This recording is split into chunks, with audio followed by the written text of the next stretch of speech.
that a copy of my paper, uh, which I gave to the Secretariat, yes, be made part of the record. Yes, we will do so, Chief Justice. Thank you. Professor Tayo, please go ahead. You have the floor. Senator, it's a good question, no? At least it allows us to clarify cost. Actually, I don't see any reason why we should even think of it as an additional cost, particularly in terms of the bureaucracy, because you already have the bureaucracy at the regional level. All you have to do is to reconfigure them and have them as part of the proposed federated region. The additional cost there is your elected regional officials. But with respect to the additional bureaucracy, nandun na yon. Second, you're speaking of the same pie, so to speak. In other words, if we argue on additional cost, perhaps we should factor in the usual increase in the budget every year.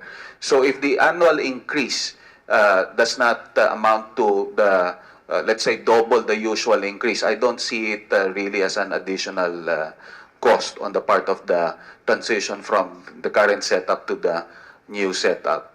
So basically, in terms of coming up with an exact figure how much really it is going to cost, it's rather difficult to come up with an exact figure, precisely because you're operating on the same pie. But would you care to comment on the estimates given by Dr. Manasan that it might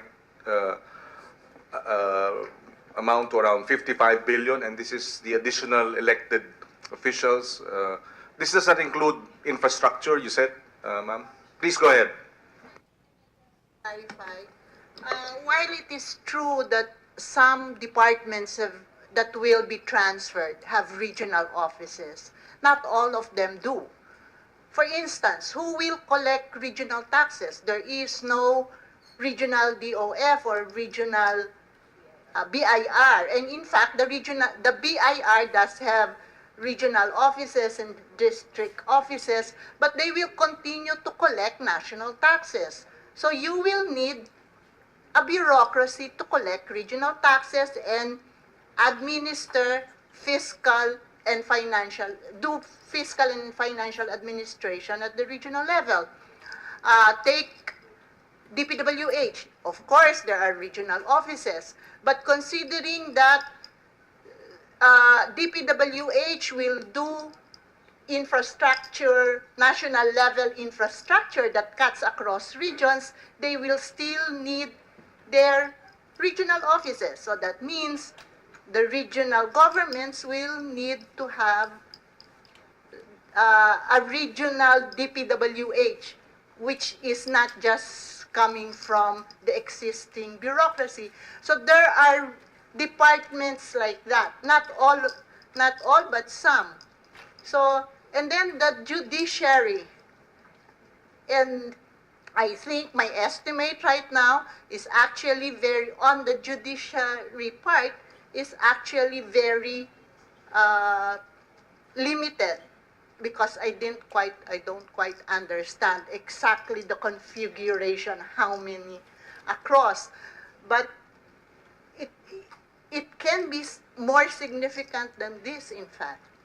But you put up, an estimate of 55 billion, and based on that estimate, ma'am, and your knowledge of our fiscal position as a country, where do we draw that 55 billion?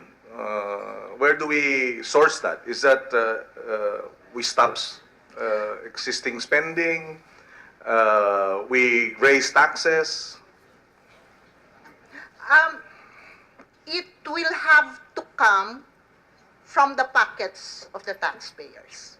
I think that's the bottom line.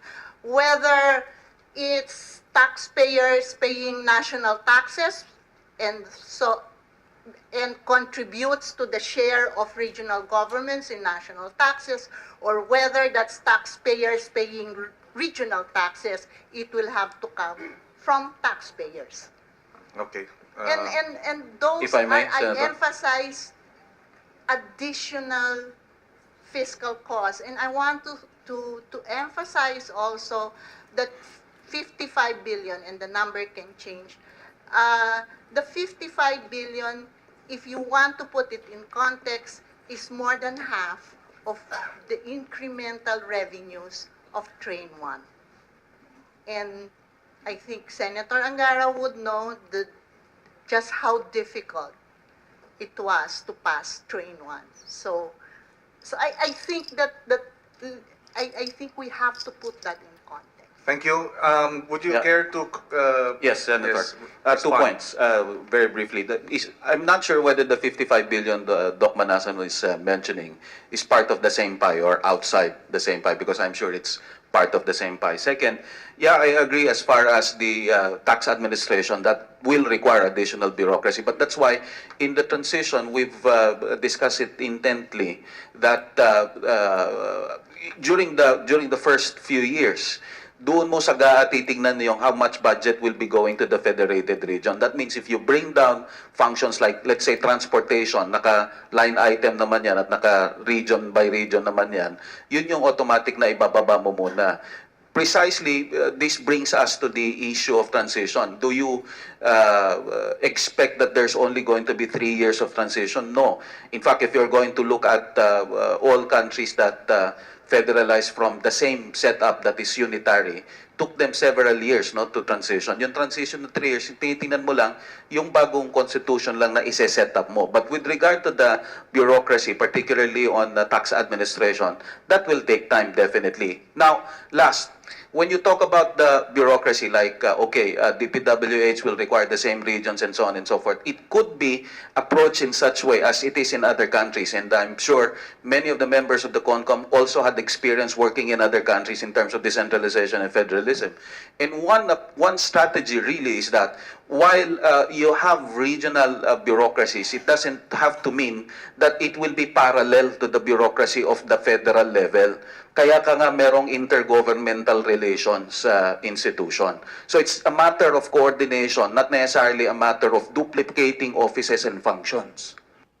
Okay, thank you. And to the question about earlier raised by Senator Bam, that there is a provision, that there is the term Philippine rice mentioned in national territory, as pointed out by Chief Justice Davide, but West Philippine Sea was not mentioned.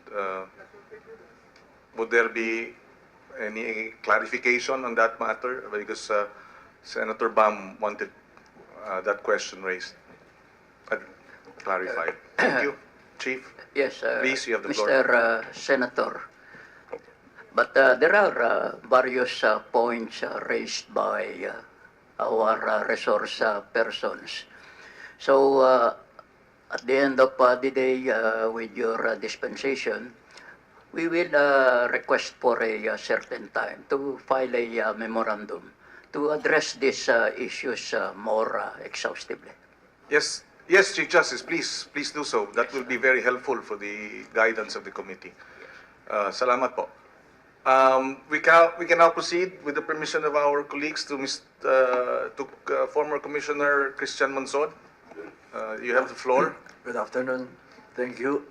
Time check lang, it's 5:28. I'm going to try to cut my presentation because you already heard most of it. Yes, please proceed. Go ahead. The surveys of both SWS and Pulse Asia were sometimes contradictory due to differences on polling questions. Agreed about 74% of our countrymen admit to knowing nothing or very little about the Constitution. Thus, I ask for your indulgence to allow me a few minutes to say something about it, as well as the context in which charter change is being proposed. I was told that text without context is pretext. The inspiration of the 1987 Constitution was EDSA, as we know, but EDSA were more than the restoration of democracy through peaceful means. It was also the promise of a new social order, especially to the poor, with radical changes but through democratic means.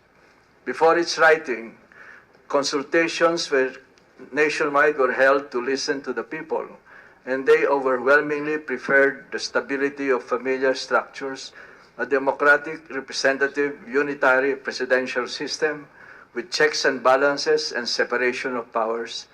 And they wanted the power to directly vote for and have access to their president.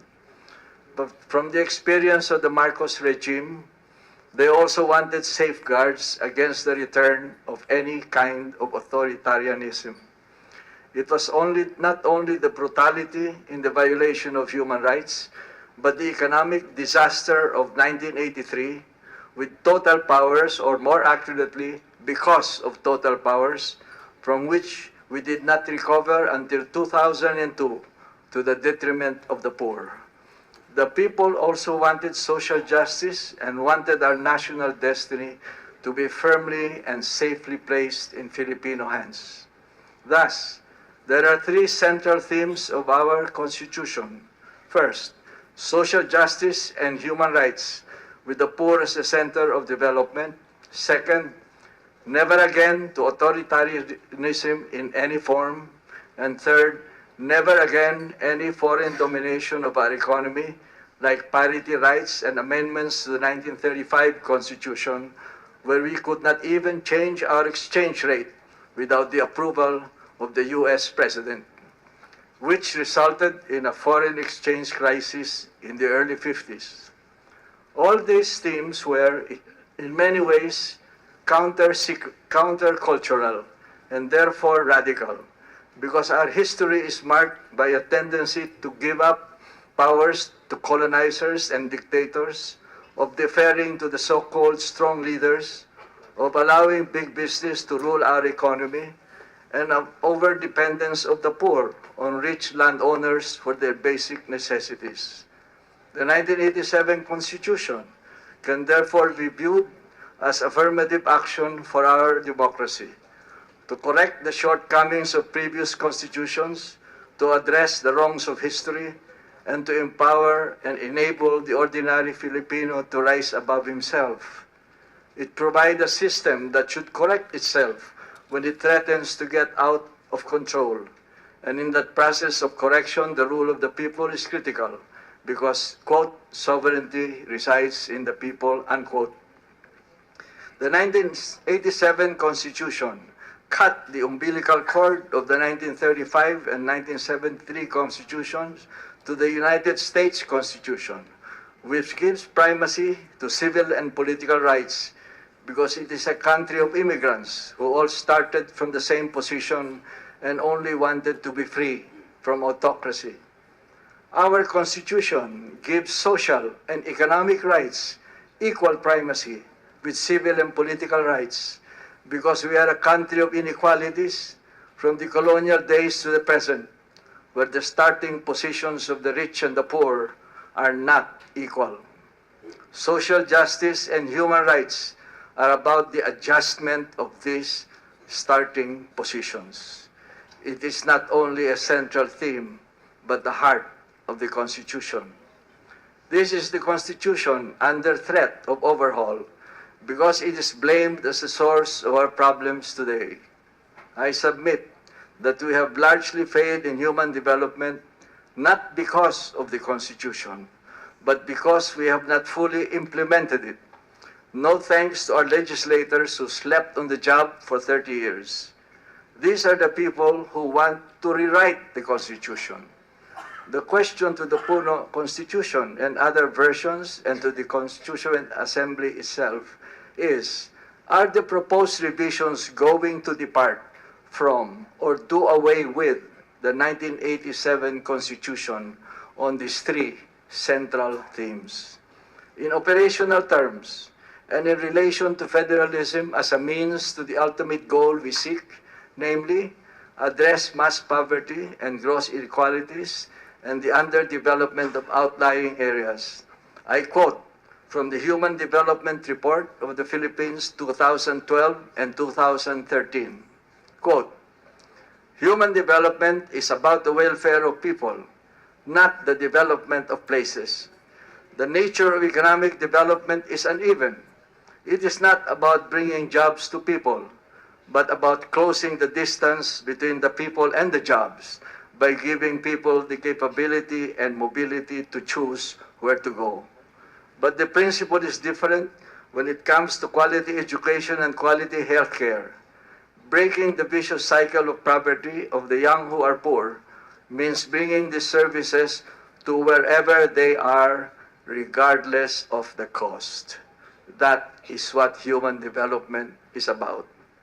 We might also note that if a federal or federal parliamentary system is indeed critical to our future, why is there no mention of it at all in the Philippine Development Plan 2017 to 2022 and Ambition 2040, launched by President Duterte himself on October 11, 2016, including the means to achieve on a year-to-year basis the result matrices of that plan of about 300 targets. The Philippine Development Plan, through the National Spatial Strategy, or NSS, also addresses the problem of unequal development in our country that the President talks about with what is called NSS, to maximize the benefits of what economists call economic agglomeration. In other words, the design of government intervention to achieve development outcomes does not require a shift to a federal or a federal parliamentary system. This is not the time to go into details, and most of these have already covered by other speakers here. But my answer is that I believe, to the question is that I believe that the Puno Commission is a definite yes, that it departs or ignores the central theme of the 1987 Constitution. The list of questionable provisions is rather long and belongs to full debate, but we might think about the implications of some examples that depart from the central theme, which already been said. The idea of surveillance warrant, the deletion of the phrase guarantees full respect for human rights, the absence of distributive programs that development experts say should be centralized under any system because of the need to have uniformity of scope and outcomes. Also, there's the matter of the in any emergency that appears in many provisions where the Congress or the President can act with extraordinary powers, and already been said, the point of lawless violence. Now, I would like at this point, I don't want to read any more that's been said here. I'd like to respond to the issue of foreign investment. The economic argument against limitations on foreign ownership is that it stifles investment climate and competition, resulting in lost employment and growth opportunities, and that such restrictions are therefore anti-poor.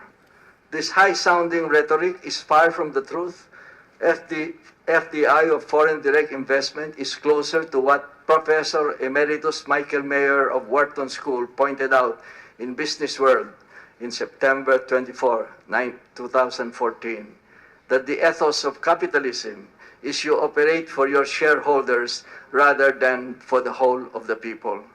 But even with a kind of self-interest, what is the empirical evidence since the enactment of the 1987 Constitution and its limitations on foreign ownership? First, from 1960 to 2009, our average per capita real growth rate was 1.58% a year, the lowest in our part of the world. But from 1988, when the new Constitution took effect, we have been growing steadily at a faster trajectory than before. More importantly, from 2010 to 2017, our gross domestic product grew at an average of 6.4% a year, and per capita real income by 4.5% a year. That is higher than the growth rate of Thailand over the same period. Second, the Philippines has performed very well compared to its regional neighbors with a growth rate of 6.7% 2017. It grew faster than the average of other countries like China, Vietnam, and Cambodia, who only outgrew us by 0.1%. At any rate, We will be doubling our GDP per capita every 15.6 years under the divide by 70 rule.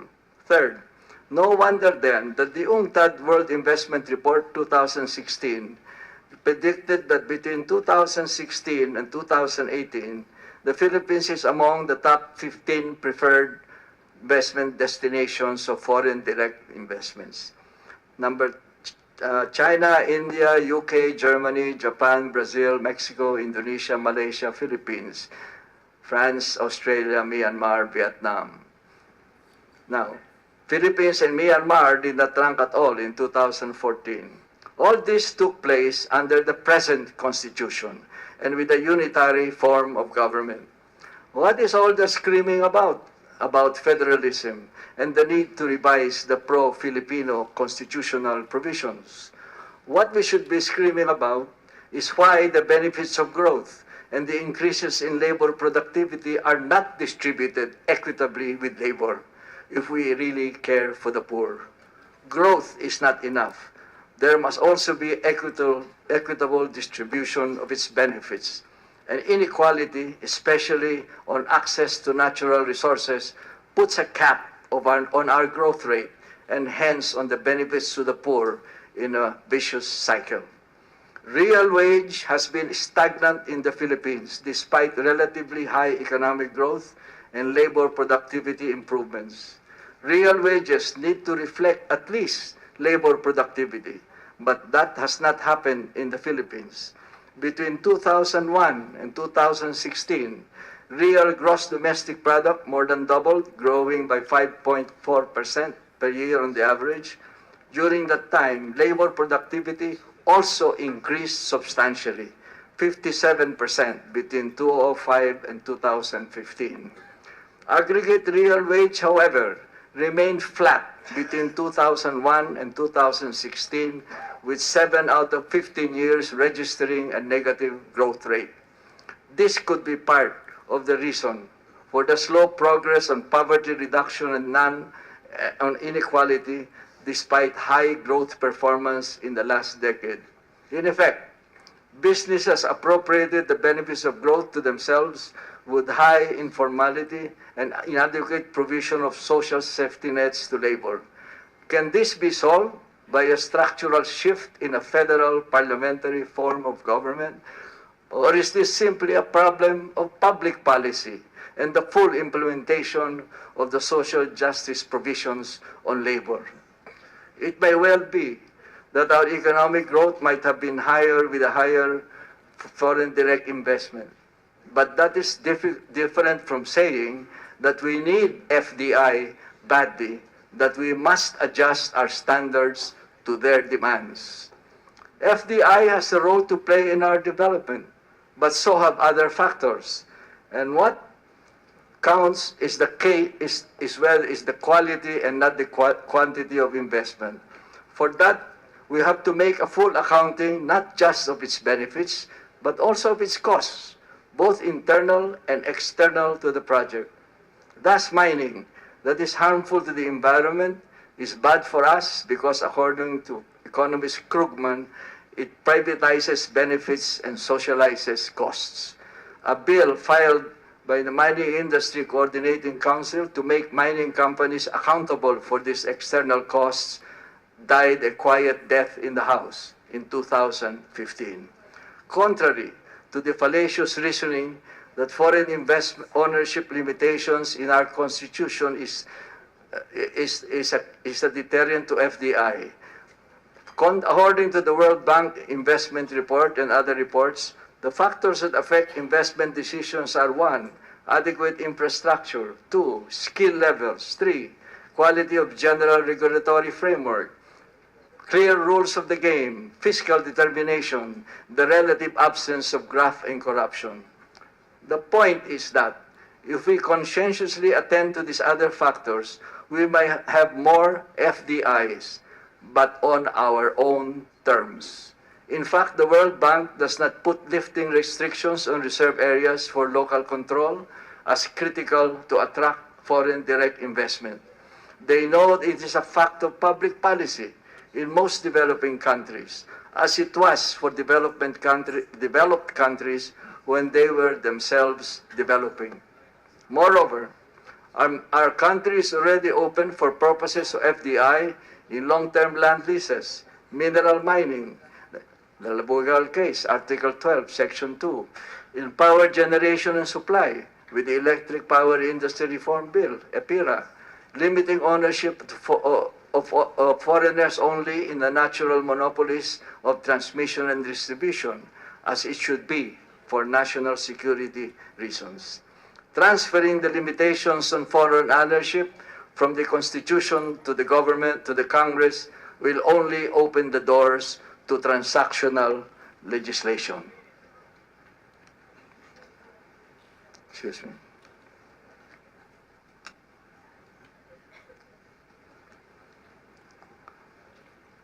I would venture to say that here that we should be very careful about the sweeping overhaul of the constitutional system with a government, with a president who has proven to be dangerous with power, especially if the transition also extends the terms of incumbent politicians or allows an otherwise banned president from re-election by changing the constitution to allow it. Allow me to cite two views on the situation in our country today. This is the situation which we want to change the constitution. 2 weeks ago, at the forum of an international NGO operating in the Philippines about the future of their operations here, because of the external environment, both international and domestic. In that forum, they gave the list of uncertainties in the Philippines, which were democratic space, rule of law, political institutions, civil and political space, domestic and foreign policy, the government's openness to international aid and development assistance, martial law, a revolutionary government, and escalating conflicts in Mindanao.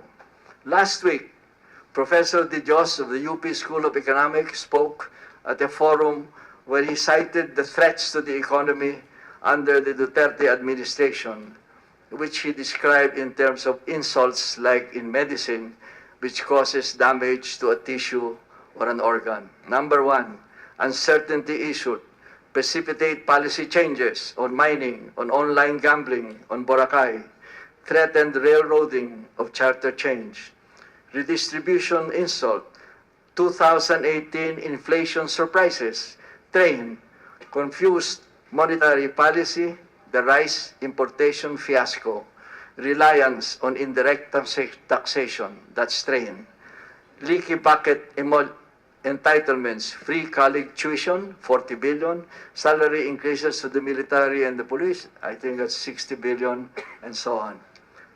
Selectivity insult, targeting weaponization of laws and rules against opponents, revolving door of discredited cronies and supporters, opaque favoring of certain local and foreign business interests, implicit bias against participation of private sector interests, impunity and threat insult, homicide cases under investigation 23,508, recent assassinations of local government officials, threats and actions against institutions, the Ombudsman, Chief Justice, the political opposition, media, human relations, and the church, war and disorder insult, Marawi, Mindanao, martial law, threatened national emergencies, on-again, off-again peace talks with the CPP and PA.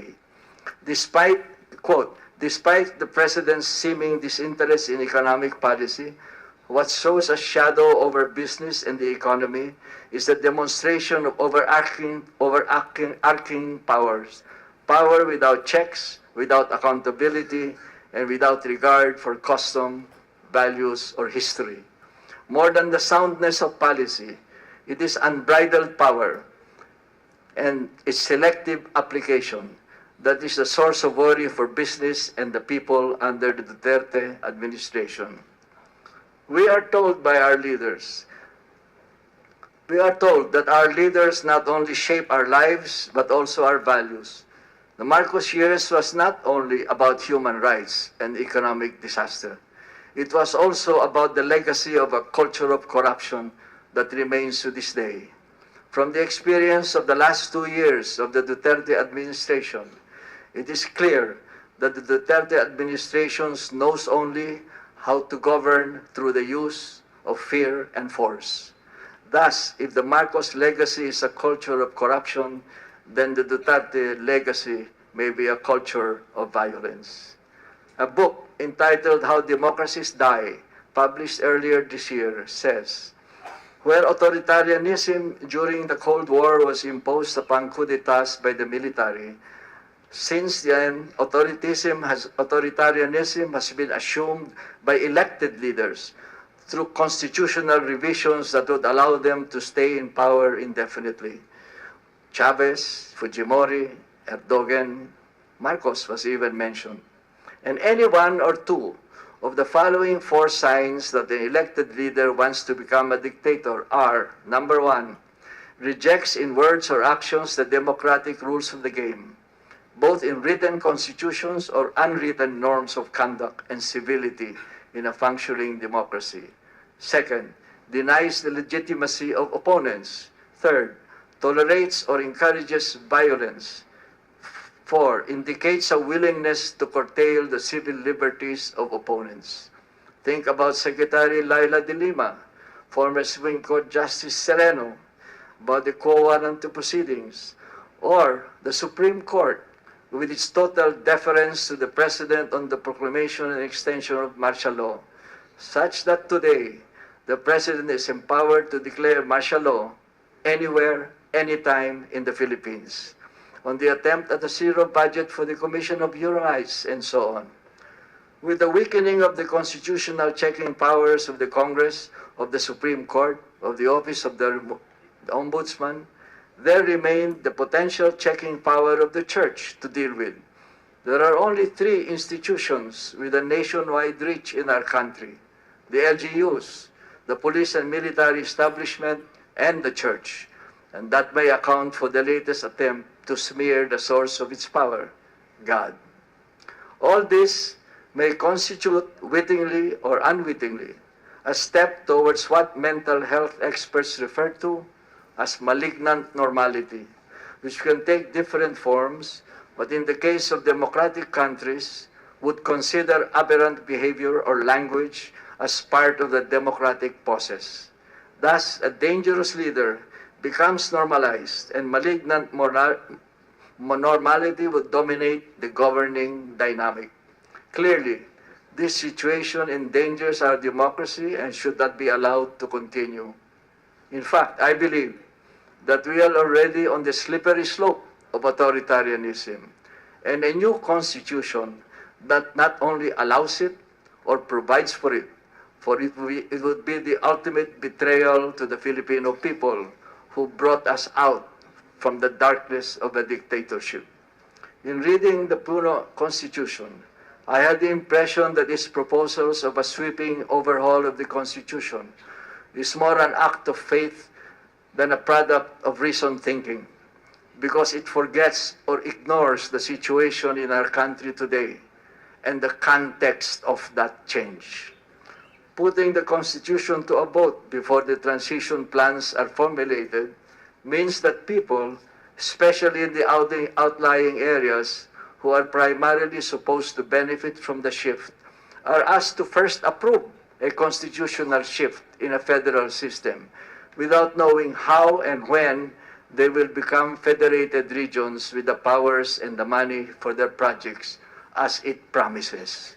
They will only know that after the Transitory Commission has formulated the transition plans for the federated or central government and for each federated region.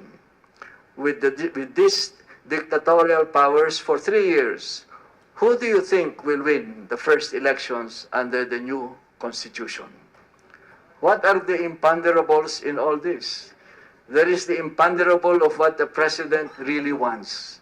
Hence the need for real independent thinking by all those who are participating in the process, and not people who easily defer to the wishes of the President. The issue of joint or separate vote and what the Senate does if the vote is separate? Third, what will be the final Constituent Assembly version, given that it will surely reflect the power plays of the political dynasties and the compromises of the self-interest of politicians? Four, can free and fair elections be conducted under martial law? Five, and finally, there is the judgment of the people in the plebiscite. In closing, may I say that I believe that there is a statesman in every politician, and it is up to us to find it in whatever way we can. As long as there's a window of rationality, however small the opening, it is worth the effort to try. Democracy is about dialogue and compromise. There is very little space in the room for purists, but we all have a right to be heard. We are willing to work together on the goal of a new social order, using the lens of social justice and peacemaking without resorting to a revolutionary government or a major overhaul of the Constitution. In fact, I believe that there are many provisions proposed by the Consultative Commission that are good, that should be enacted in ordinary legislation. Bringing the President down with people power is not a good idea. He is a duly elected constitutional president and is still a beacon of hope to many of the poor. If he doesn't want to talk or insist on taking the charter change and federalism route, we may have a fight in our hands for our rights or even our freedom. We have fought 5 of the last 6 presidents on issues of principle and have won all of them. I believe that federalism is not the answer to addressing mass poverty and gross inequalities and the underdevelopment of the outlying areas. And I believe that our people will know if a charter change is really for their benefit or for others, and will act accordingly. As a Pulitzer Prize awardee reminds us, the most common way that people lose their power is when they think they don't have any. Thank you. Thank you, Commissioner Monsod. We will proceed with, we have 5 speakers left, resource persons, 1, 2, 3, actually, yeah, 4, 5. Maybe it's now almost 6 o'clock.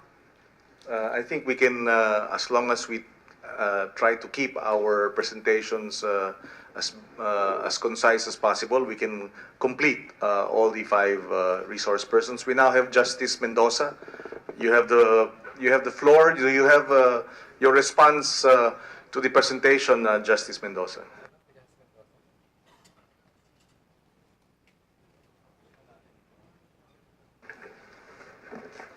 Yes, Mr. Chairman, not more than 10 minutes.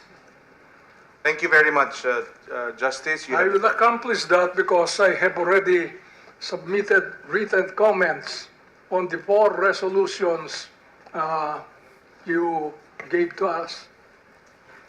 So Yes, you please, can proceed. just refer to them.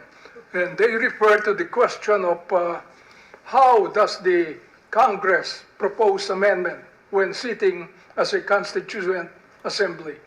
The how and the manner of voting is there. So that's my response to the question of the senators and the responses of the members of the consultative committee. I'll confine myself, therefore, to these are not comments, but what I would call reflections on some provisions of the draft Constitution. First thing is, it's not a federal system that is being inaugurated. So those who are worried about having a federal system, a paradigm shift in constitutional order, need not worry too much. I'm not worried too much. It's what I would call still a unitary system of government that is highly decentralized by devolving its powers to its units, not to its constituent states. And I think it's more than just nomenclature that I have. Why do you call them federated regions? Why not call them federal regions? If you have federal government, national government, why not call them federal regions or states? They're called federated, and the implication they give rise to, excuse my voice, is that these were independent, self-governing regions that have been put together by some power and federated, which is not the case here. This is not bottoms up, but top to bottom process. It's the reverse of real federal system. And because of that, there are many consequences that are sometimes unintended. Now, because it's not a federal system, what those who demonize the unitary system as consisting simply of Imperial Manila can now just simply be considered for its rhetorical value, if any, in order to break up the power of the national government and devolve them to the local governments.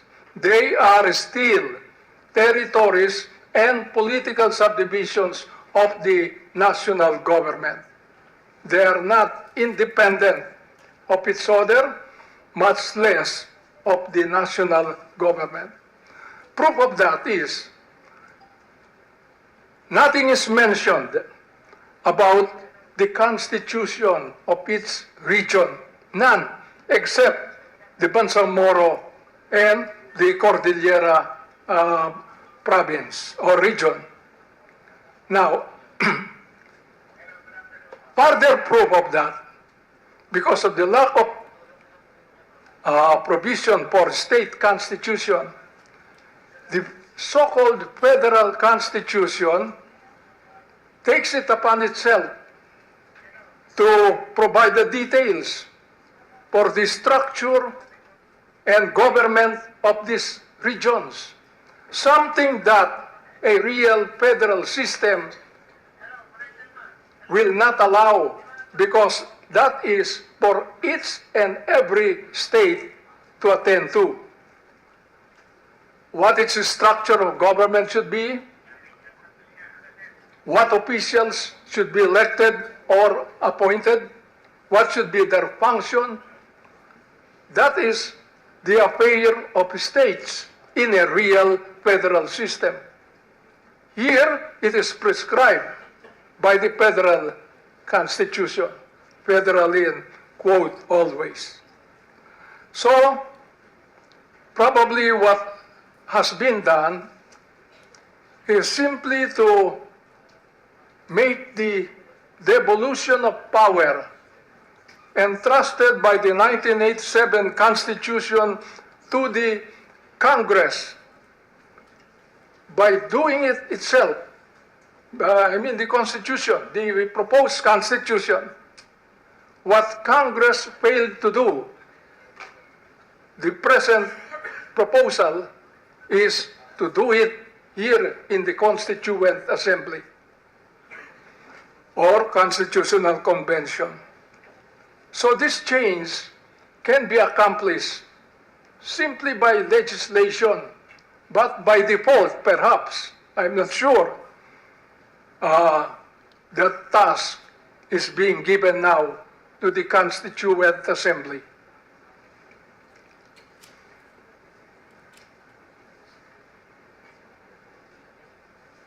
Now, I would like to look just at one feature because of lack of time at the details of this Constitution. I want to take up the Judicial Department. We are told that there are 4 Supreme Courts because the caseload of the Supreme Court is such that a single court cannot tackle the job. I remember we had Supreme Court of 9 members, 11 members, and then 15 members, all targeted to the problem of caseload, and we have not succeeded. Creating 4 Supreme Courts, one proper, another specialized constitutional court, a third, a specialized administrative Supreme Court, and lastly, a federal electoral Supreme Court. Now, this looks to me, Mr. Chairman and members of the committees, if I may, with due respect to the consultative committee, looks to me very much like a 4-headed hydra. The Supreme Court, as it is at present, is co-equal, although not in fact, maybe, but at least in theory or in appearance, co-equal and independent, because it is only one. And that's why you find in the article on the judiciary a prescription for one Supreme Court. Present Constitution does not say shall be composed of a Supreme Court and such other courts, but it says shall be composed of one Supreme Court. We got that from America, because the idea there is not so much to call it supreme. Supreme can be the lowest court, as in the court system of New York. But it is the idea of having only one at the apex. And that's why the Constitution provides for one Supreme Court. That's the idea of one Supreme Court. Now, when you have 4 at the top, it's no longer a pyramid. And when you range this against the other branches of the government, I am not sure that it can be co-equal with the other branches of government. I'm not sure about that. So the effect is to downgrade the Supreme Court, when at the same time the Constitution, the proposed Constitution, pretends to make it still subject to the principle of separation of powers by having 3 vesting clauses in contrast to a parliamentary system. But it's not really co-equal, because it's divided into 4 courts of equal rank and equal importance.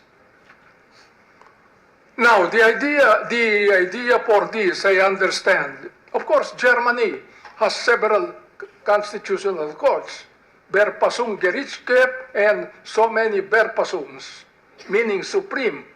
But they are not the equal of one Supreme Court, like the federal Supreme Court in the United States.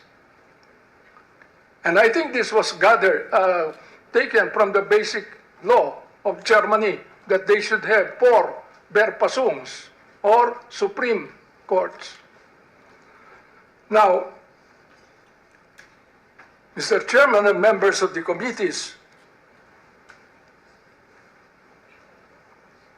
the Supreme Court that remains will simply be a skeleton of the present Supreme Court, if this is going to be the case.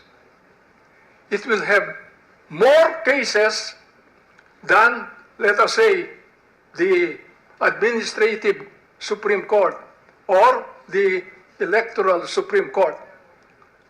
which can easily perhaps dispose of their caseload to the detriment of cases in the Supreme Court. We experienced this in the Court of Appeals.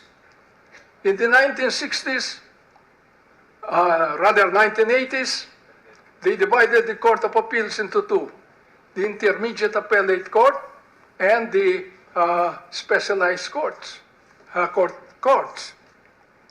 What happened? Well, I happened to be in one of these intermediate appellate courts, the specialized one, dealing with special civil actions. We disposed of our caseload very quickly, but the old Court of Appeals that remained bogged down in its cases. That's going to be the case here. Now, and not only that, at the expense of the Supreme Court that will remain, the Federal Supreme Court. Why?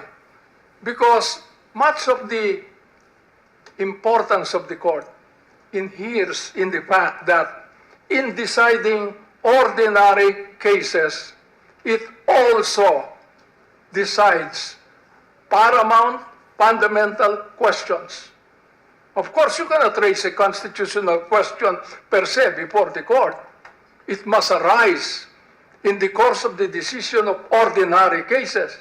But that's precisely what gives it importance, that as it decides ordinary business, it at the same time articulates fundamental rules of the Constitution. Now you give this to the Constitutional Court, propose, then it will hug the headline. I'm sure that that is not much in the mind of the framers, but that's going to be the result. The really headline cases are those that involve, you notice, constitutional adjudication. Now,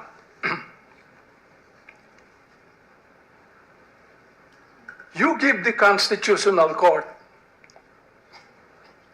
power to render advisory opinion. Patay na. The value of a court is that it decides actual cases, not hypothetical or academic questions, which will be what will happen if a bill approved on third reading or enrolled bill can be raised to the Constitutional Court per se on a constitutional question,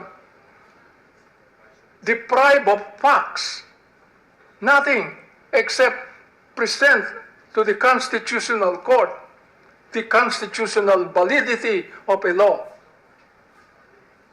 If you are not making the Constitutional Court a third branch of government, you are relegating it to the role of a Secretary of Justice or a constitutional advisor. The same with the Federal Electoral Commission with respect to election matters. So either way, it cuts adversely and contrary to established doctrines that what gives the court its authority is that it decides actual cases, and only in the process of deciding such cases does it articulate incidentally fundamental principles of constitutional law. Deprived of that, it's nothing better than a classroom discussion of the Constitution. Now, I'm not sure that the concept of a constitutional court, as it is understood in European countries, is the same as this one. Because my understanding of constitutional courts, as they exist in Italy and Germany and Spain to some extent, and France, the Court of Cassation, is that cases are still decided, all cases decided by the ordinary courts, except that if they encounter a constitutional question in regard to those questions, to those cases, they refer the question, not the case, the question to the Constitutional Court, and then wait for its answer. And then, when the answer comes back, use that to decide the case before them. That's the role of a constitutional court in Europe. It's not to decide cases involving constitutional law. No, it's only to decide constitutional questions, not cases referred to them by the ordinary courts. Yes. Now, so that's it. The advisory opinion will weaken the authority of judicial decisions, I tell you. Yes. Now, it's also provided that the advisory opinion will be without prejudice to the right of a citizen later on to question the law. For example, the Speaker of the House or the President of the Senate refers the matter to the Constitutional Court, a bill that, according to the proposal, will not bar a citizen from later questioning the law if it becomes a law before the courts.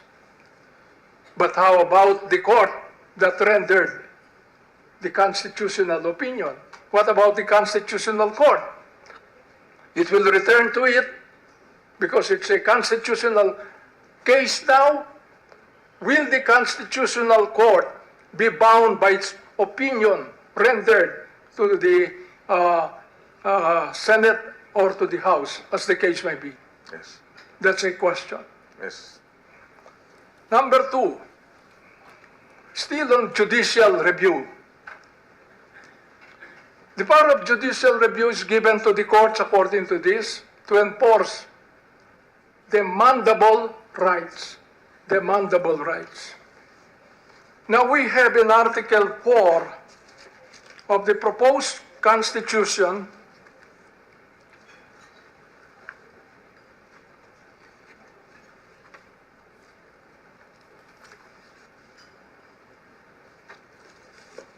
Stay time check as you go through your notes, Justice Mendoza. It's now 6:17, but just concluding. yes, thank you. Please proceed. There have been placed under the Bill of Rights social and economic rights, as well as environmental and ecological rights. Now, Section 1 of Article 3 says these rights, not only the civil and political rights, but the social and economic rights and environmental and ecological rights are demandable against the state. Take Boracay. Can a citizen, under the proposed Constitution, bring an action against the operators of Boracay or against the Republic of the Philippines for its failure to maintain Boracay environmentally and ecologically? And there is a damage for that a citizen can demand. Is that demandable? Now, there's provision for every citizen has a right to adequate food, adequate shelter, and many other economic rights. Employment opportunities. Are these demandable in courts? Can you bring an action for mandamus against the government to provide you with adequate food, adequate shelter, and other amenities of civilized life? Those are problems brought by placing this under the Bill of Rights. The Bill of Rights is enforceable because they are don'ts, negatives, prohibitions, but that they are not positive provisions for wherewithal, because they cannot be enforced in the courts. And if you say, what I'm complaining is the government failed to maintain Boracay as it should be, what will the government tell you? That's a political question. So those problems are going to arise under this, and they will not be solved by creating a constitutional court. The time is running out, Mr. Chairman. I have some more, but maybe I can... You can submit it to the committee, Justice, and we would really appreciate it so that Yes, the to committee can supplement look at it. this memorandum that I submitted on those 4 questions relating to the procedure. Yes. Now, these are the substantive aspects Yes. of the proposal. We would appreciate the submission. Thank you very much, Mr. Chairman and members of the committee. Maraming for this salamat, opportunity. Justice Mendoza. We have